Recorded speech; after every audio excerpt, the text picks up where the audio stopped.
La historia del teatro es tan fascinante como el teatro mismo. El origen del teatro occidental está en el propio origen de los griegos, el propio origen religioso de los griegos. Hace muchos miles de años, cuando los dioses caminaban por la tierra, nacían dioses producto del emparejamiento entre dioses y humanos. El caso concreto del teatro: Dionisios, a quien se le dedican los ditirambos, que son las fiestas que van a dar origen después a los festivales en los que se harán tragedias, es hijo de Zeus y de Semele. Zeus era el dios principal del Olimpo y Semele era una mujer. Zeus tenía la costumbre de venir a la tierra y fornicar con mujeres. Esto desde luego que no le gustaba mucho a su esposa Hera. Entonces, cuando Zeus tenía esta relación clandestina con Semele, un día vino a la tierra Hera, se disfrazó como una viejecita muy simpática y visitó a Semele. La convenció para que le pidiera a Zeus que le hiciera el amor como a su esposa. Zeus vino poco después a visitar a Semele y Semele le dijo: quiero que me hagas el amor como a tu esposa. Y Zeus le dijo: no, eso no puede ser. Y Semele: quiero que me hagas el amor como a tu esposa. Y Zeus: no. Y Semele: sí. Y Zeus: no. En fin, para no seguir con esta conversación inventada, Zeus accedió y le hizo el amor como a su esposa. ¿Cuál fue el resultado de esto?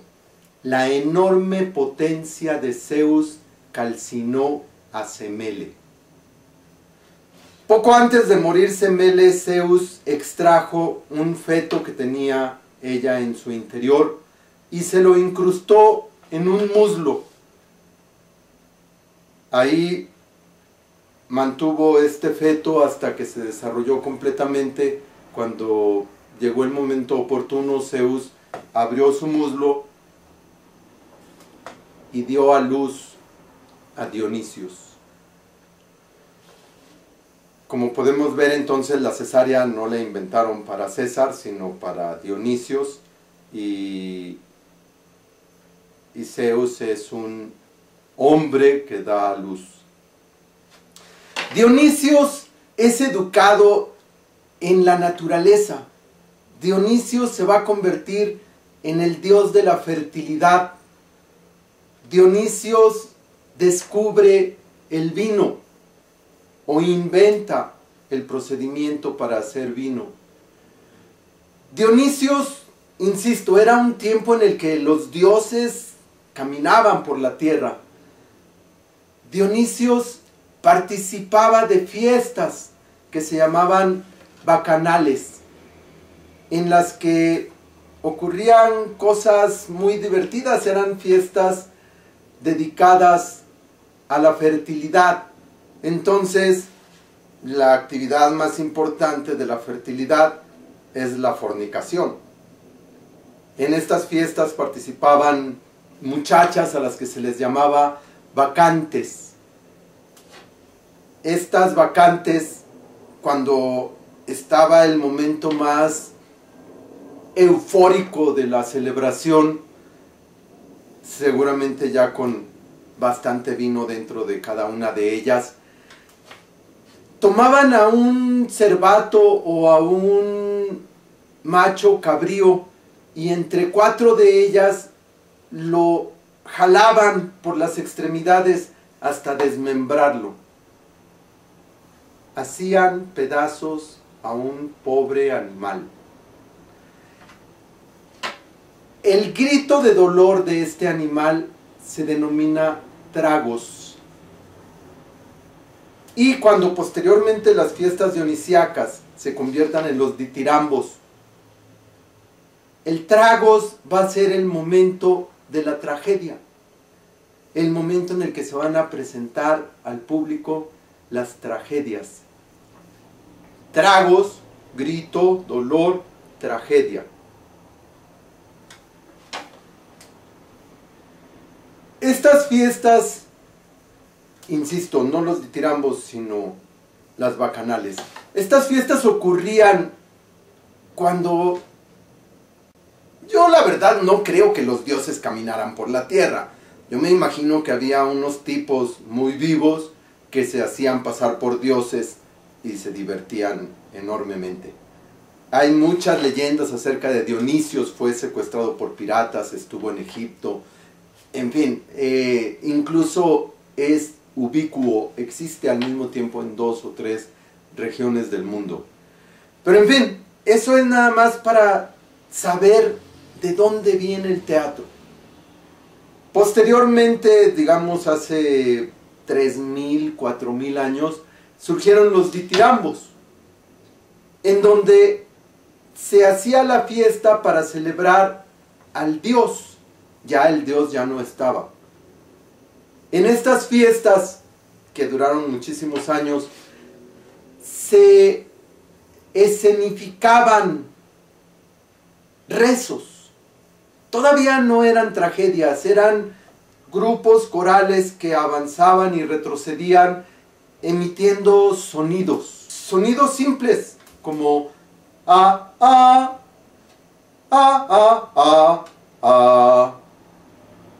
Estos sonidos que hacían los corifeos de esa época dan origen al verso occidental, al verso griego. Estos pies de verso al unirse con otros pies de verso, dan origen al verso.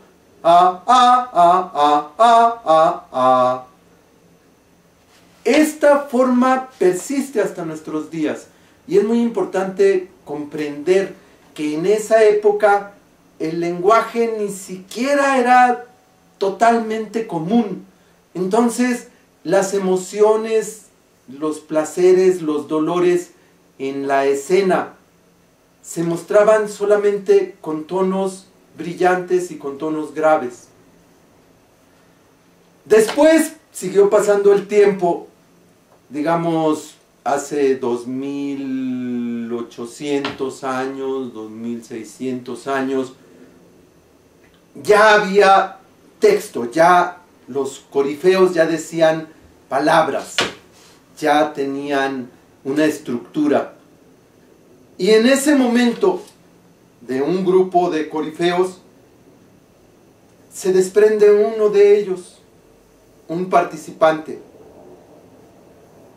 Este participante se va a llamar actor y va a trabajar solo. Según la tradición, este primer actor se llama Tespis. Tespis es el actor que se separa del coro y se presenta en el escenario. Tespis inclusive forma una compañía propia, construye un carro en donde arma un escenario y se va por el mundo convertido en el primer empresario que hace giras y representa para el público obras. A este carromato que él tenía, en donde hacía las obras, se le llama el carro de Tespis. Algunos años más, algunos siglos más tal vez, empiezan ya con toda forma, mejor, ya existían los concursos de tragedia, pero no tenemos mucha información respecto de estas primeras fiestas. En realidad, hasta la fecha se estudian 3 grandes autores de tragedia: Esquilo, Sófocles y Eurípides. Esquilo es se le atribuye a Esquilo el haber puesto en escena a un segundo personaje. Thespis puso un personaje, el actor. Esquilo pone un segundo personaje. Y entonces ya se da el diálogo.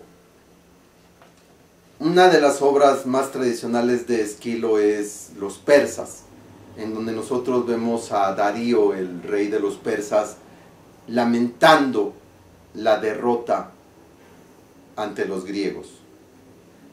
Es interesante mencionar también que por esta tragedia que escribió Esquilo, los persas recibió mando militar naval como premio durante las guerras médicas.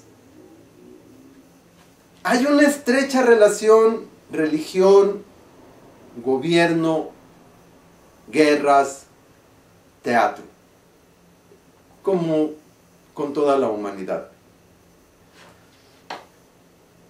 Con Esquilo nosotros, los estudiantes, los maestros, los actores, aprendemos lo que debe hacerse en el escenario. Aprendemos los desplazamientos en escena. Aunque son varios los que hacen, tanto los actores como los corifeos, nos interesan particularmente dos: la estrofa y la antiestrofa. La estrofa significa ir hacia adelante. ¿Cuándo? Cuando la cosa es positiva, cuando voy hacia algo querido, cuando es buena la acción. Hago antiestrofa cuando la acción es mala, cuando rechazo a alguien, cuando no quiero a alguien. Positivo, hacia el frente. Negativo, hacia atrás. Respecto de mi posición en escena. El segundo gran autor es Sófocles. Sófocles, entre otras tragedias que han sobrevivido hasta la fecha, es muy conocido por la obra Edipo Rey. Todos hemos oído hablar de Edipo, aunque no conozcamos la obra, aunque no la hayamos leído. Hay que leerla, es muy interesante. Con Edipo, Sófocles nos plantea ya un escenario, nos da áreas en donde movernos, en donde hacer. Cuando Edipo sale de palacio con esa actitud altanera y soberbia que desafía directamente a Apolo, que es uno de los dioses principales después de Zeus, el autor ya nos está mostrando el valor significativo de cada una de las áreas dentro del escenario. Esto desde luego tardará siglos todavía en establecerse, pero nosotros, insisto, los actores, los maestros, los estudiantes de actuación, tenemos que entender cada una de las áreas, para qué funcionan, para qué sirven. Si nosotros consideramos este espacio como un escenario, aquí tendríamos la zona de la autoridad, aquí tendríamos la zona del amor físico y aquí tendríamos la zona de los personajes extraordinarios, generalmente malignos. La zona de la autoridad está fundamentada en el altar, es decir, es Dios. A la derecha de Dios está lo que Dios quiere, es el amor físico. Y a la izquierda de Dios está lo que Dios no quiere. Si nosotros trasladamos esto al ámbito humano, entonces la autoridad se ejerce con violencia física. El amor provoca violencia psicológica. Y los seres extraordinarios provocan chismes, mentiras, enredos, etc.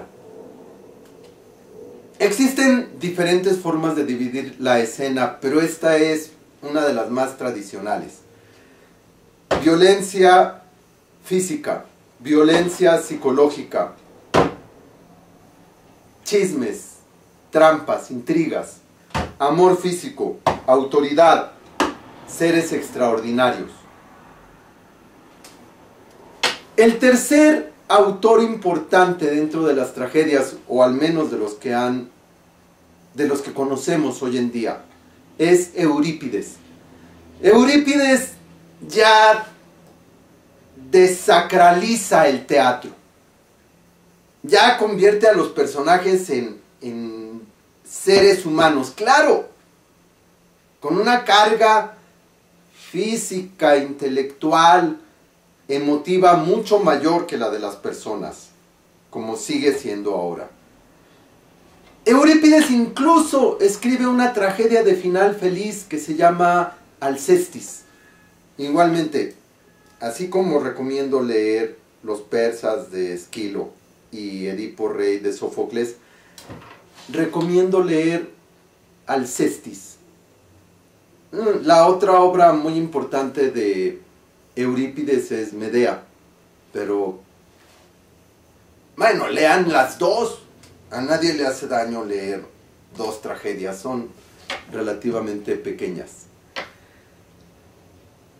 Entonces, estudiar el teatro, estudiar la historia del teatro nos permite entender lo que hacemos en escena, nos permite justificar lo que hacemos en escena. Después de los griegos viene el primer neoclasicismo, cuando los romanos toman la cultura griega y literalmente le dan la vuelta y la presentan como propia. El Dionisios griego se va a convertir en el Baco romano. Posteriores a estos imperios, posteriormente, después de estos imperios, viene la Edad Media, la edad del oscurantismo. En el oscurantismo lo único que florece es la religión. Ya hablaremos en otra ocasión, espero, de la religión. Teatralmente ocurren cosas maravillosas. Los religiosos de pronto construían un río para hacer una presentación. O en un río ponían barcos para hacer una presentación. ¿Por qué? Pues porque los religiosos eran los únicos que tenían lana en ese tiempo de la Edad Media. Recordemos también que la Edad Media es el tiempo en el que se establecen los estados como tales.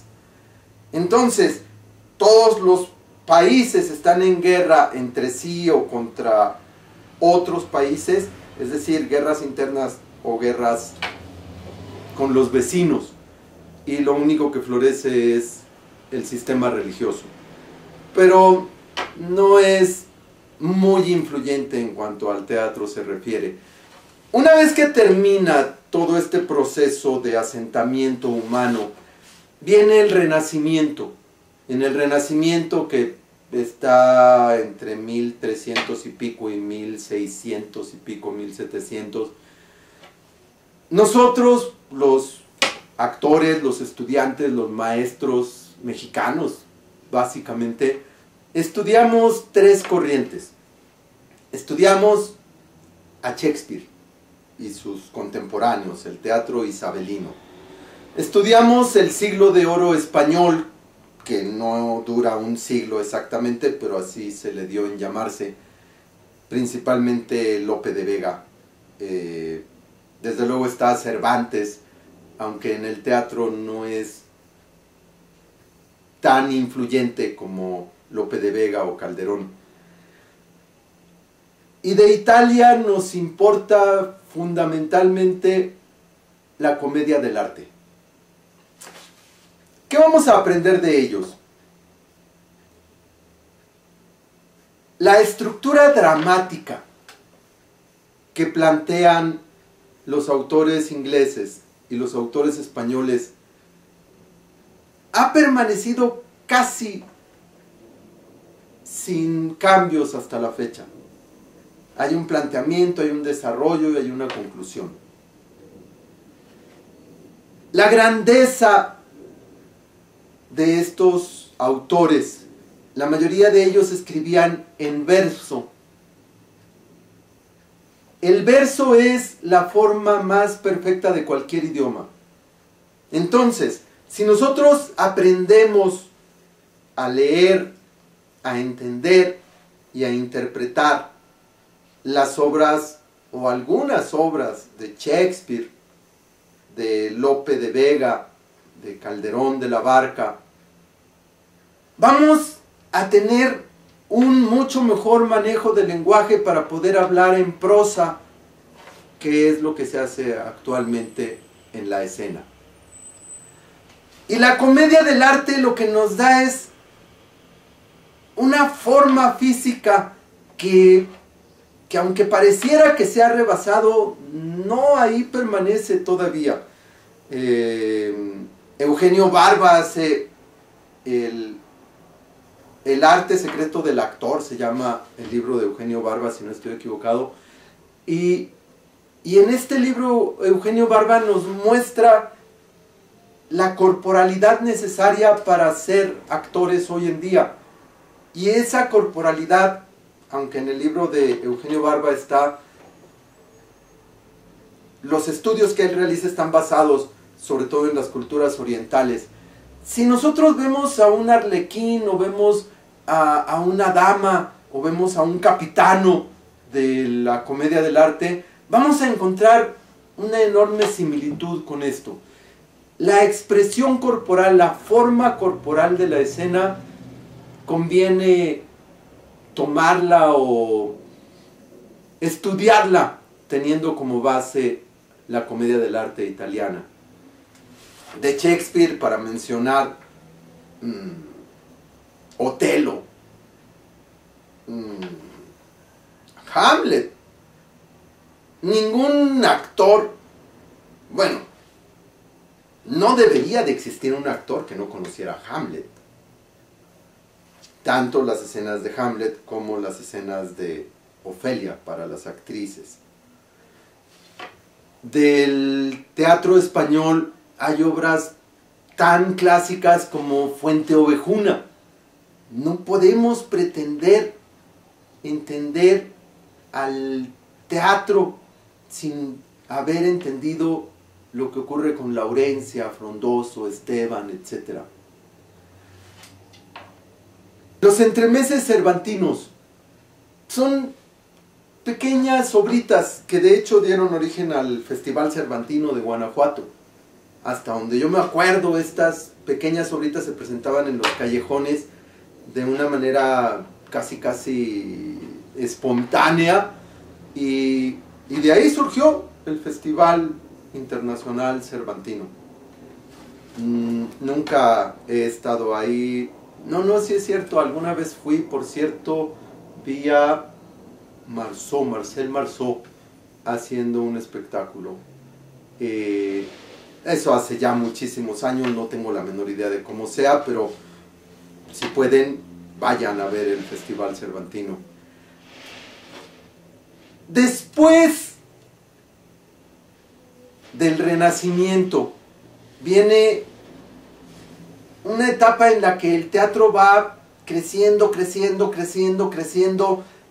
en todos los sentidos. Se vuelve enorme, grandilocuente, excesivamente actuado. Podríamos decirlo de esa manera. A esta época se le conoce como romanticismo neoclásico. Es otra vez volver a tomar a los clásicos, es decir, a los griegos, a los romanos, pero ahora desde un punto de vista romántico. Un ejemplo muy claro de este teatro es Don Juan Tenorio, de José Zorrilla, en donde el amor es la base fundamental de todo. Y esta es una obra que tiene que presentarse con grandes ademanes y con una voz poderosa. Este movimiento culmina a finales del siglo XIX. En ese mismo tiempo están surgiendo nuevas formas teatrales como lo escrito por Chekhov, Casa de Muñecas. Estas nuevas obras Casa de Muñecas es de Ibsen. Estas nuevas obras que se denominan pieza alteran ya completamente el origen. ¿Por qué? En la tragedia griega era el héroe contra Dios. En la pieza es el héroe contra la sociedad. Casa de Muñecas, que es la pieza emblemática, nos cuenta la historia de una mujer que aparentemente es feliz, que aparentemente vive bien, que aparentemente disfruta el amor, que aparentemente es buena madre, buena esposa, hasta que hay un ajuste por ahí, una vuelta de tuerca, un punto de quiebre que da al traste con todo. Nora, así se llama la protagonista, Nora decide entonces abandonar a su marido, abandonar su casa, abandonar a sus hijos. ¿Para qué? Para conocerse a ella misma.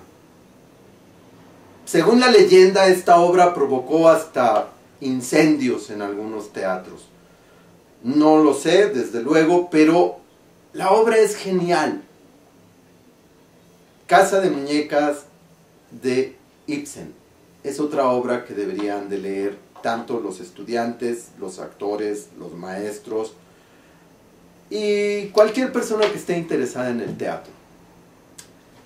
Esta nueva forma literaria, esta nueva forma dramática, obligó a hacer cambios también en la actuación. Y surgió algo que se dio en llamar en aquellos momentos como naturalismo. El principal o uno de los principales promotores de esto y uno de los principales teóricos, directores, actores y maestros de la actuación es Konstantin Stanislavski. Él, a lo largo de muchos años, diseñó un método de actuación que se llama método de las acciones físicas, con diferentes matices y con la influencia de otros teóricos, directores y maestros. Lee Strasberg diseñó pocos años después su propio método, que se llama así solamente, el método de Lee Strasberg. Este método lo utilizan sobre todo en Estados Unidos, lo utilizamos en México muchos también, y tradicionalmente se considera que es para el cine, aunque en realidad Lee Strasberg lo diseñó para el teatro. Las obras que escribían en aquellos tiempos Tennessee Williams, Miller, O'Neill, después las llevaban al cine. Y generalmente el actor que representaba la obra la filmaba también en cine. Por ejemplo, Un tranvía llamado Deseo de Tennessee Williams, que hizo en teatro y se filmó con Marlon Brando. Y existe, es fácil conseguir la película, el libro es fácil conseguirlo, sería recomendable leerlo. Estos autores norteamericanos que se reunían para montar sus propias obras y con los que trabajó en algún momento Lee Strasberg, Elia Kazan, Richard Boleslavsky, son de muchas maneras la base de lo que hoy en día se hace en teatro, en cine y en televisión. Las anécdotas de estos autores las encontramos casi siempre en cualquier obra moderna. Para concluir, ya dije Un tranvía llamado Deseo de Tennessee Williams, La muerte de un viajante de Miller y El deseo bajo los olmos de O'Neill. Solamente por mencionar tres obras del realismo norteamericano que convendría leer tanto a los estudiantes como a los actores como a los maestros de actuación y a la gente que le gusta el teatro. Bueno, El realismo norteamericano perdura, se origina a mediados del siglo pasado y perdura hoy en día. Ha habido muchísimas corrientes, ha habido muchísimas formas, pero casi siempre se regresa a la base. La base es el teatro griego. El teatro griego nos enseña cómo movernos en escena, nos enseña en qué parte de la escena debemos estar. El Renacimiento nos permite aprender la forma correcta de hablar y nos da la estructura dramática que ha permanecido casi sin cambios. El realismo norteamericano es el resultado de las primeras piezas escritas en Europa, y actualmente vivimos todavía con esta corriente, con esta forma. Bueno, esto es un vistazo solamente a la historia del teatro. Ya veremos algunas otras relaciones del teatro, la historia y diferentes áreas de nuestra forma, la religión, la política, la educación, etc. Recuerden que el propósito principal de estas pláticas es invitarlos a estudiar actuación.